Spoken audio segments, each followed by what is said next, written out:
Malo sui fu se mai pa tai fu nevno. Ia, malo le sopo, malo le wha, malo si mai anai.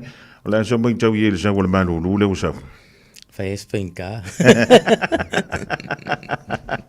Ai. Ma mo I malu ka e fe lo. Ia, o le wha mai e tasi tātou nānei. O lono winga. O le wha ve moe al tali o le poa nānei. Lelei, malo wha tai Anae ia o le mai tau atu. E wheo lono nisi o vaenga. You are fighting for a lot of our people in the Pacific, and I think some of them do not really know what you are actually fighting for, and you're fighting on their behalf. Now, let's start with the Pacific quota. Now, I know Samoa gets 1,100 available slots per year. Why are you fighting for the Samoan quota or the Pacific quota, Anae? Well, basically because when it was set up in the first place, it was set up to fail. It was just totally unjustified what they've been doing to us, treating us like idiots for so long. Yes. Right? Now, from day one, they expected somebody from Samoa to get a job offer from somebody in New Zealand who doesn't even know who he is or what his experience is and all those issues. But they expected us at that time to get a job at $15 per hour. The hourly rate in New Zealand at the time was $7 per hour. Justify that to me. Wow. Right? So back in 2003, when we started on the Samoan citizenship case, I raised this issue with Phil Goff, who was the Minister of Immigration. I said, this is chaotic, it's not fair. He understood what I said and he backed it, and they made some changes. Those were the first changes. But since then, we continue on this issue that you have to, when you're drawn from the ballot, you've got a job offer to present. How again do you get a job offer when you're living in Samoa in a village somewhere with no experience and a company's supposed to offer you a job? And how did we get it wrong from the start? We didn't. We've never filled the quota. We've never been able to get it, but then it was a little easier to get the jobs. But this is a situation many people are caught in right now. They have a job offer. Yes. But by the time the processing by New Zealand Immigration has taken place, the job offer has been withdrawn. And that is very sad. Yeah, because put themselves in this situation. They want to do this same thing. They come to me for a job, I give them a job. I'm not going to wait for a year. I want them now. Yes. If they're not coming now, the job's closed. Somebody else will take it. And that's precisely what's happening to our people in the Pacific at the moment, right? Secondly, when that job finally gets, they go and check it, the job's gone. They ask for another one. You get another one. Go back, the job's gone. And then third time, they come back and say, you got 2 weeks to get it, otherwise it's all over. So how do you do it in 2 weeks? And where do the people get the money to do all these processes? Absolutely. And on top of that, it opens up to opportunities where some people can capitalize on the situation. I will get you a job. It'll cost you this money. But they're doing that with a good heart and trying to help. But the failure is they can't control the person offering you the job and how long they will wait. And that's where the failure is. Now, I'll give you an example here. This is not a Samoan example. This is an example from another big nation of the world. I heard about this case. This person offered people from this country 150 job opportunities. Wow. Right. They had to each pay him $60,000 for that opportunity. $60K each? Yes. Wow. So these poor people had to borrow money from people to try and meet this need just to get that opportunity. So when they get here, this guy decides, I'm going out of business now, closes the door, goes to Australia and leaves these people stranded high and with nowhere to go. And they've spent this money they owe somebody else. Those are things that are created by the ignorance of the New Zealand immigration stand on this, right? So that's what we've had to live. Even this week, I've had a young lady, educated, wanting to come, had 2 job offers, turned down because it was too late, and gave her 2 weeks. That's just ridiculous. So because of all that, Pacific Justice has been advocating this, and it needs the support from our people. Yes. And I'm going to be blunt about this. You can't sit on your backside watching us do the work. Without your support by signing the petition, nothing's going to happen. Absolutely. Absolutely nothing's going to happen, right? We are asking the New Zealand government, and the petition's on their table now, Yep. That will close on the 31st of January next year. We want that the people from the Pacific, if their name is drawn from the ballot, to be issued a 6-month work permit to come to New Zealand immediately and find the job to satisfy that need. That's the fairest thing we can do to people. Yep. And if after that 6-month period they don't get a job offer, they need to come back immediately. If they're deported, they throw everything away. Yep. Right? That's being fair about the balance here. But you've got to give people opportunities. You've got to meet your obligation. You gave this to Samoa in 1960, in the 70s, it was in that period, Yep. after the Treaty of Friendship, as part of the Samoa's relationship with New Zealand Special relationship. after 1962. We're the only country with a Treaty of Friendship. Yep. And yet, we've been treated as nobodies. And I mean, I don't blame New Zealand about this. Yep. I blame ourselves. This has been the failure of previous Samoan prime ministers. We have been governed by whaaloalo. Yep. That's the governing factor of everything we've done.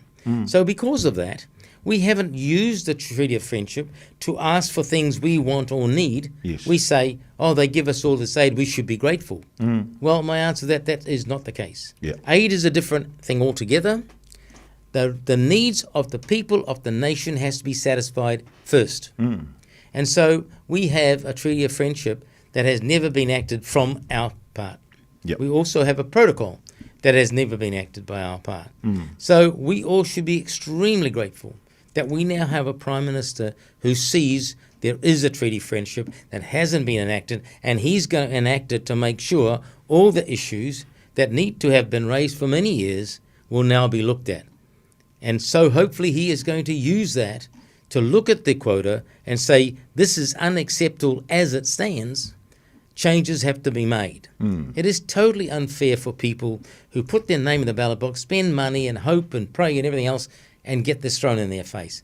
It's as if they give you with one hand and they take it with the other. Absolutely. Where is the justice there? Where is the fairness of that? And why did you do it in the first place if this is what was your intention? Because that was the intention. It was to make it harder for our people to even come to New Zealand. Looks nice on the top. Yep. Dig underneath. That's pretty sour. So you talk about the petition now at Parliament. Yes. What else do you need from our people? Go to Facebook, look up the site. It is a very simple process.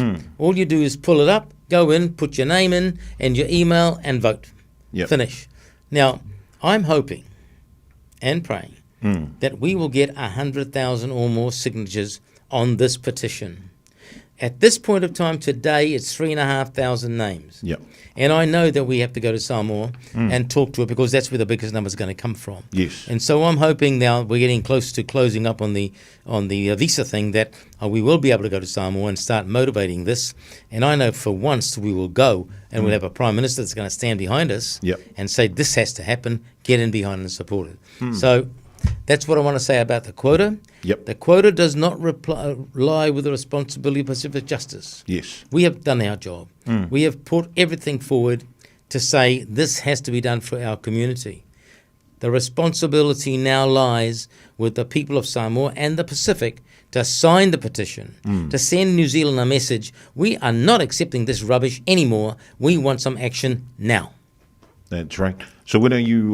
Do you have a plan of when you're going to be heading to Samoa? We hopefully come this month or next month. This is just a timing thing. I'll come to that in a second when we start talking about the visa. Yep. And you'll see what happens. But that's where we are at the moment. Yep. So all I'm trying to say today in a very strong, sympathetic, but whaaloalo matter, Yep. get off your backside and go and vote. Yes. How many petition? I mean, how many people are you trying to gather together? I want 100,000 names on that petition. And I can tell you this much. Back in 2002, 2003, Yep. the committee in Samoa for the citizenship issue worked extremely hard. Yep. We got 100,000 names out of Samoa. 100,000. So don't tell me it can't be done. If the will is there, it will be done. And I feel very strongly that this will happen. Yes. I was disappointed the visa didn't get to that type of number, which I predicted, but there were problems in there as well that hopefully we're overcoming. That's where we are today. All right. So Mo le whaafunganga le tātou tru. Anga I lunga o le tātou penga te whai langina le Pacific Justice, o le download ye le tātou petition nai ma whai o ne anga I eima saini. Whaatumu lo suafa. Na paua nao me whai, ele alu ise se tupe, ele alu steam yumi na lo saini la volo amina le tukwa ye o wha maumaunga. Ia, ona o mila I le paten na ye lunga. Ia, ona umala I le. Let's talk about the other issues that you're fighting for at this time. Right. Visitors visa, Anae. Yeah. So the visitor's visa, and the governing word here is visitor, right? That's what I want our people to understand, because this is crucial here. Yep. This is not to come here to go to work. This is not come here to stay put. This is to come here and follow the rules that we have laid out for a visa on arrival. Now, this is the story.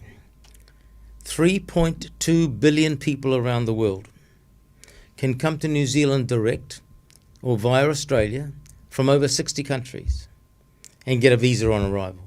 Yep. Less than 16 million people are Pacific. No way. No deal. You've got to apply. I've just come back from Egypt and Turkey.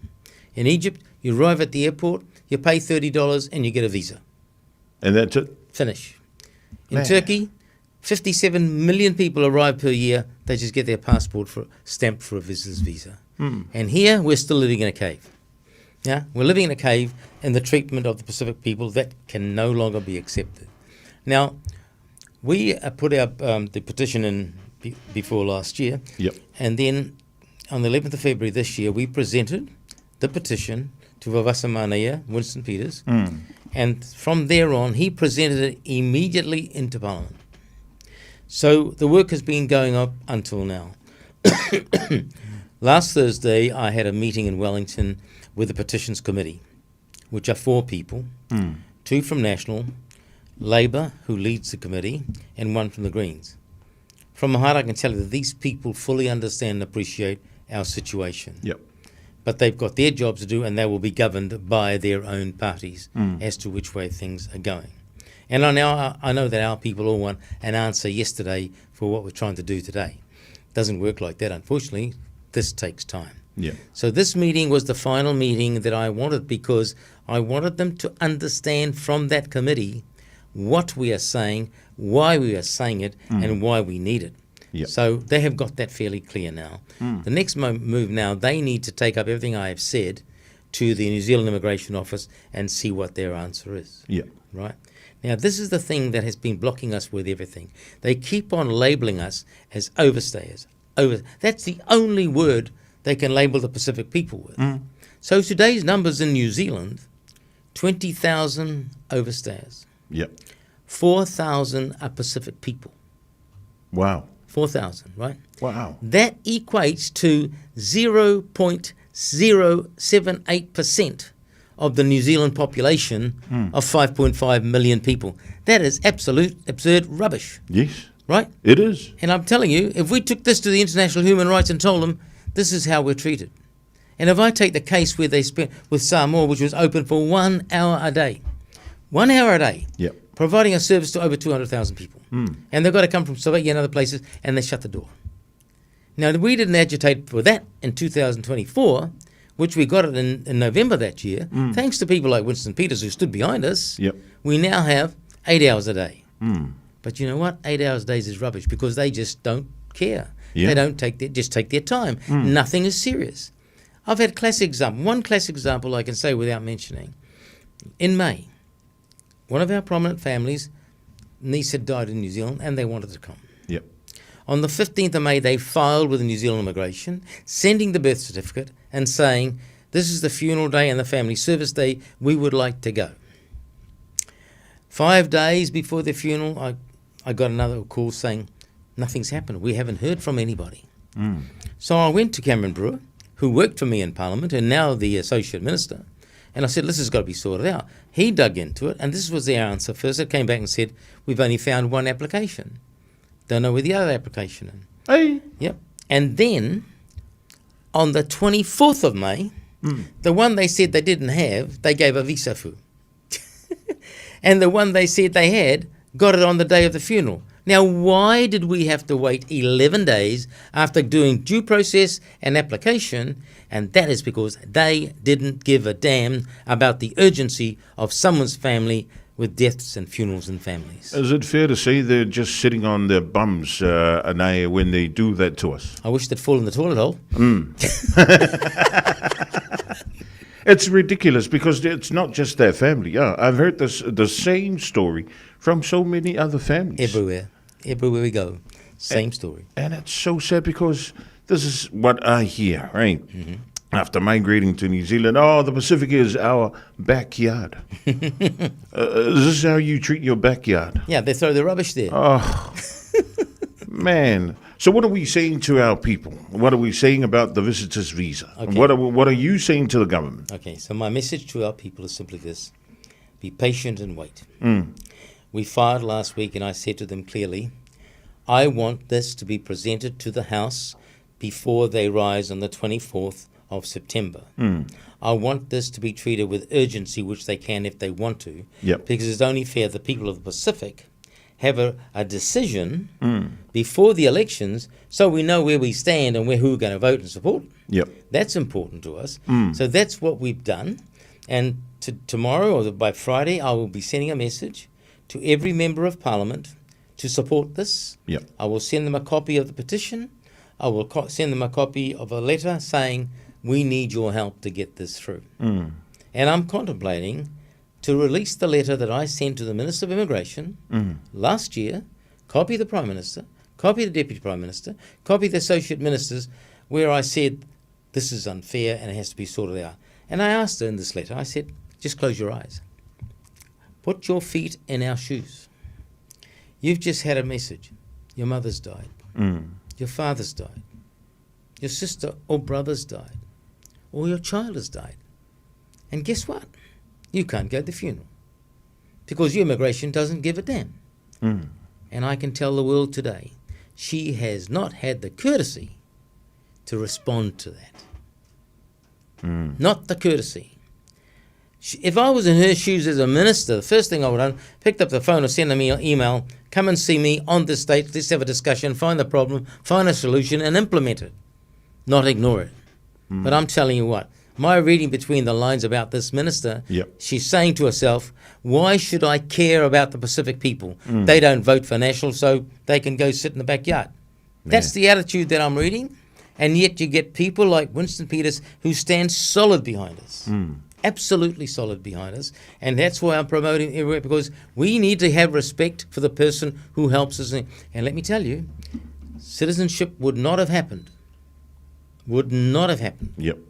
If Vasamane or Winston, and that time David Seymour from ACT supported us. I'll never let that go. He stood up and they said, yes, we're backing this. So that's how we got it passed to go to the committees so they can listen to the voice of the people. That's what happened. And at the end of that debate, every party was on board to support Samoan citizenship, except there are a few things that haven't been done. And I'm hoping, and I know he will do it, that our Prime Minister, Lauli, will take this up and see if we can straighten those little things out. So that's what happened there. So in this case, we are hoping for one or the other. To be honest, our people have to understand this. If no answer comes out before the election, accept it. Because then we can argue that this has to go to the readings. So if it goes to the first reading, and they agree this needs to go to the select committee process, that in my argument is in our favour. Because for the first time, they are going to hear the voices of the Pacific people put in submissions and listen to it. Let's not forget, New Zealand citizenship for Samoa, 25,000 submissions. The committee themselves were in tears when they heard these submissions. In the end, they had no choice but to stand 100% behind it. And my gut feeling is very strong on this. If we go to the select committee and we pound them with over 100,000 submissions, they got nowhere to go. They got nowhere to go. So that's the vision I have on it. All I'm asking our people, come on a journey with us, have some patience. Every day, pray for our success. And, as I say to my team, there's only one decision maker here. He will give us his decision when he's ready for our people. We just pray and wait. Absolutely. And so those are issues that I will talk about this afternoon that are important as far as the Pacific people are right now. I want to go back and come back and we'll talk about the portability of pension. Yes. Right. Now, portability of pension I did on the 1st of October 99 when I was in government at the time.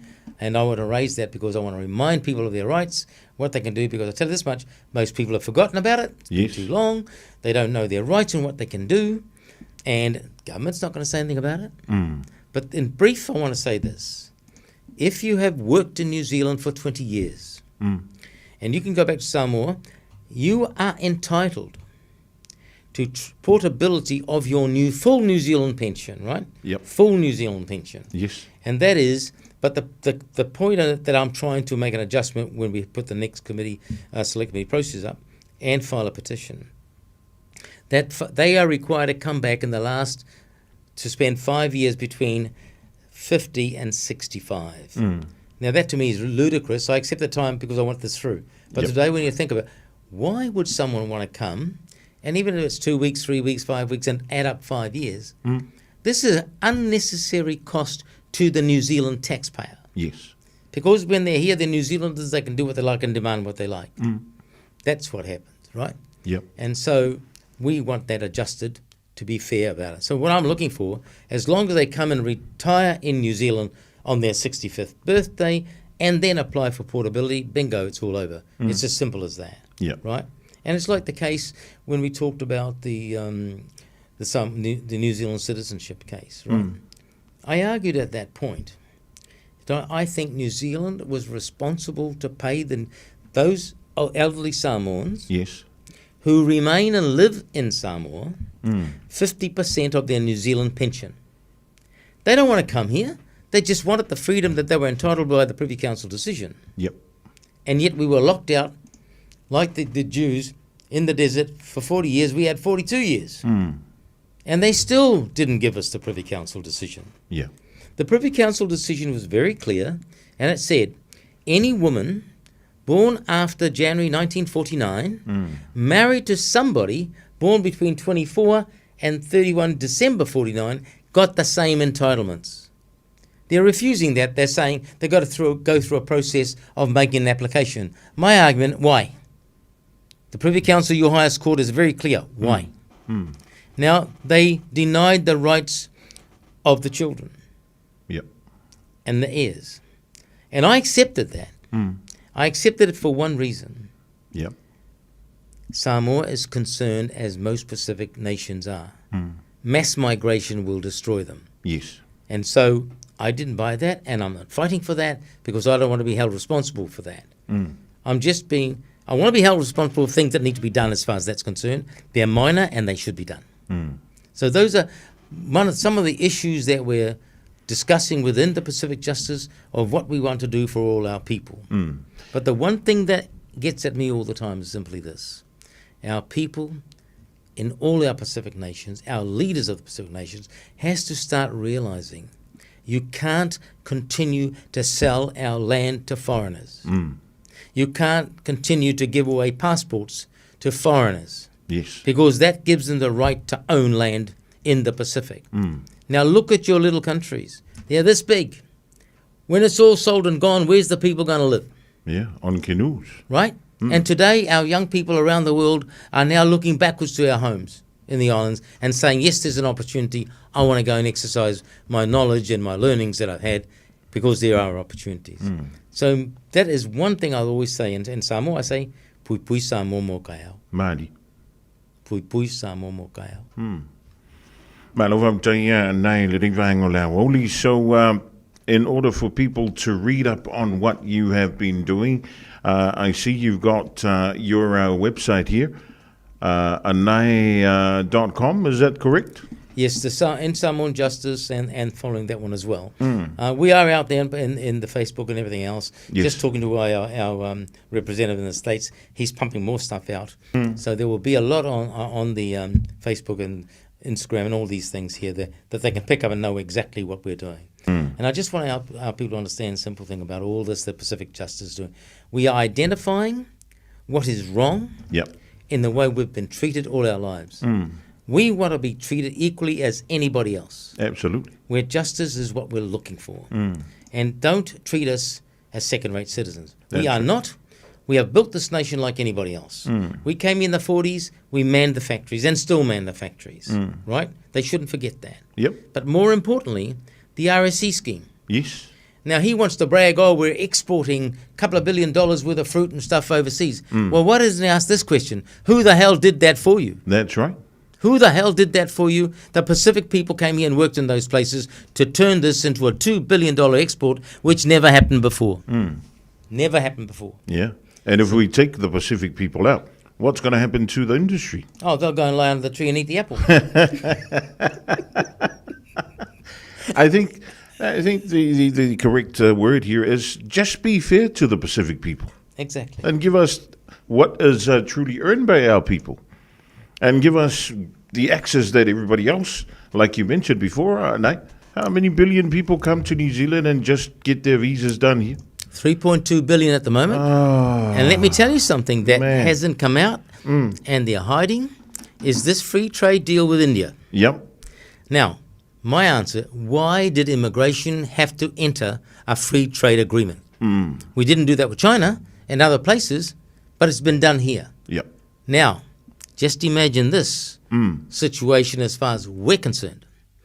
If Luxon and the national government decide that part of that free trade agreement is visa on arrival for another 1.5 billion people, that makes it 4.7 billion people of the world can come to New Zealand and get a visa at the airport, over 50% of the world's population, and your neighbours, this is their second home, are treated like second-rate citizens.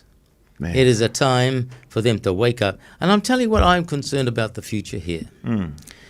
At the moment, first of all, when we came, it was Pakia, Yep. Maoli, Pacific. Yes. Now it's Pakia, Maoli, Asia, India. We're dropping back. Yes. They don't let us in. They force us back. But when Maori become the third, watch what's going to happen in this country. Yep. All these idiots and their thinking are not thinking about tomorrow. And this free trade agreement I'm about with immigration, Yes. and I'm not anti anybody. I'm just saying, where is the fairness here, Yeah. right? Yeah. And so, if these people come with all this, where are we all going?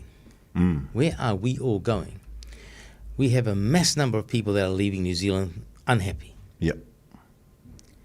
We have we have businesses, the largest in the history of New Zealand, have folded, gone under, Yep. created because if they bring somebody in from overseas to work for them, New Zealand immigration is demanding you pay $35 to $40 an hour. Man. So if we in New Zealand are sitting on $25 or $30, what are we going to ask for? Do you think we're going to sit back accepting that? Rubbish. We want the 40. Yep. So what does it do? It forces the cost of the New Zealand product up like this. Yes. Right? So people are going under because they cannot compete at that level of cost. Yes. When you can buy, import, duty-free, tariffs-free, for maybe $5 or $6 for a shirt. Yeah. So if I'm costing me $100 for a shirt, how do I sell that in this? We are going to have a nation of this country of consumers only. All our people who can make things and that will slowly disappear. So are they thinking that long? All I'm saying is this. We have, Judas has returned and sold us for 30 pieces of silver for short-term gain. Yep. But long-term, irreversible pain for this country. You know, so that's why the country doesn't know where it is. Yep. It is extremely concerned about where they're going, and they look at a government, the National Party, driving it, who doesn't really give a damn about them. So I've said, why should one Pacific person waste a vote with the National Party? Absolutely. And I'm saying openly, and I'm saying it today, vote for who you want in your electorate. because there's a number of our people standing up to represent you in different parties. That's right. But give your party vote to New Zealand First and Winston Peters. I want to see him in a position to govern this country and lead us in the right direction. Absolutely. And I think people, I'm not trying to be political here. I'm just trying to be very fair and balanced of how our people there are starting to feel. And I'm telling you, not just our people. You'd be surprised if Palangis have come to me and said, man, I used to belong to National, I used to be to ACT. No way, we're going with Winston. We have to maintain that. And all this rubbish that's going on right now, yes, it's a game being played to try and poison him again. And he's used to that. Yep. The media's been doing that to him all his life. And he doesn't care. He doesn't care. And he wins. Because when you actually analyse it, he is the only experienced Member of Parliament in the House today. More than anybody else, more knowledge than anybody else, and actually loved and admired and respected internationally. That's right. Anae, it's been a pleasure having you back on Radio Samoa, and we look forward to catching up with you in the near future. Absolutely. And thank you for sharing your knowledge and encouraging our Pacific people, especially our Samoan community, to back up Pacific justice. And in order for New Zealand immigration and, of course, the government of the day to give us the fair treatment that we deserve. As our forebearers, our forefathers have come to New Zealand, our grandmothers and grandfathers have been working so hard to develop this country. You have a lovely afternoon, and beware, it's 1 degree tonight. Pei lava. Thank you for the opportunity. Yeah, manuia tele nei e fiafi fa soi foia. O le nau mai moma fa fonga anto le tātou tunu, o le nei fo i vaenga le fiafi e le soundwanga mai le teitai o le Pacific Justice e to tonu o niusi le nei le fionga ia anai afa nai vai le tātou petition e po le tātou whidanga nai lunga o lana upenga te whailangi e le Pacific Justice e te anga ia i saini ia ona avela ia le tufatasi e momoli i le pale mene o New Zealand.